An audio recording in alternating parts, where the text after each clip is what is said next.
Jyothika ma'am sorry இருக்கு, Nayanthara ma'am sorry இருக்கு, அம்பானி சாலை இருக்கு, என்ன சாலை வேணும்?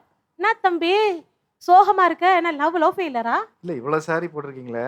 இல்ல தெரியுது லவ் ஃபெயிலியர்னு. இங்க பாரு தம்பி, இந்த சாலை வாங்கி பாரு, அந்த மாதிரி தக தக தகன்னு மின்னுப்பா. வெறும் 500 தான், வாங்கிக்கோ.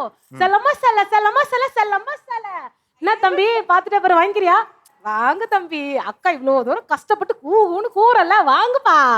லைக் திஸ் நான் வந்து அந்த சாரீஸ ஃபன்னா பண்ணுவேன். ஓகே. சோ ஆடியன்ஸ் கபடி மாதிரி ஒரு ரவுண்ட் கட்டிட்டீங்க. ஆமா, அந்த வீடியோஸ் இப்படி பண்ணும்போது அந்த வீடியோ பயங்கரமா வைரல் ஆகும்.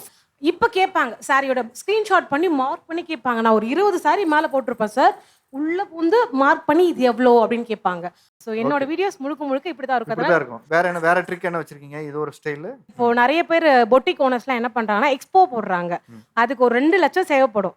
அந்த 2 லட்சத்தை எப்படி எடுப்பாங்க? இவங்க வந்து ஒரு எக்ஸ்போல வாங்கணும்னு சொன்னாங்க. அந்த சாரி ஏன் அதிகமா வந்ததுன்னா அங்க இருக்க ரெண்ட் எல்லாமே பே பண்ணணும். அந்த மாதிரி ஒரு ட்ரிக் யூஸ் பண்ணி ஒரு குட்டி குட்டி பசங்கள இந்த பாக்ஸர் மாதிரி வருவாங்கல்ல, ஒரு மாதிரி சாரி பவுன்சர்ஸ். ஸோ குப்பை வண்டியில இருந்து நான் இறங்கி மாசா வருவேன். இந்த பக்கம் 2 பசங்க, அந்த பக்கம் 2 பசங்க, அப்படி ஸ்டைலா வந்து, என்ன மக்களே நீங்க நினைக்கிற மாதிரி எக்ஸ்போலாம் இல்ல, இந்த மாதிரி இன்ஸ்டாகிராம்ல 8 to 9 வந்து நான் லைவ் வருவேன். நீங்க லைவ்ல எதெல்லாம் பிடிச்சிக்கோ நீங்க ஸ்கிரீன்ஷாட் பண்ணி இமிடியேட்டா ஆர்டர் பண்ணிக்கோங்க.